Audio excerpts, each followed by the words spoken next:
আমরা চলে যাচ্ছি। আমাদের পুরো টিম, আমাদের গাড়ি আরেকটা সামনে আছে, আমরা পিছনে আছি।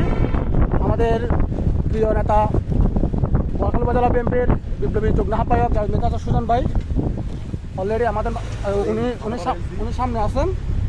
তো ইনশাল্লাহ আমরা রওনা দিয়েছি। আপনারা সবাই আমাদের জন্য দোয়া করবেন ইনশাল্লাহ, যাতে আমরা সেই সালামতে আমাদের গন্তব্য গিয়ে পৌঁছতে পারি। আমরা অলরেডি 500 প্যাকেট নিয়ে যাত্রা শুরু করলাম এবং আমরা প্রায় 700 জন মতো বিরিয়ানির আয়োজন করেছি। তো ইনশাল্লাহ সবাই দোয়া করবেন আমাদের জন্য। আমরা আমাদের এই যাত্রা যেন মহান আল্লাহ আমাদেরকে কবুল করেন। সবাই আমাদের দোয়া করবেন।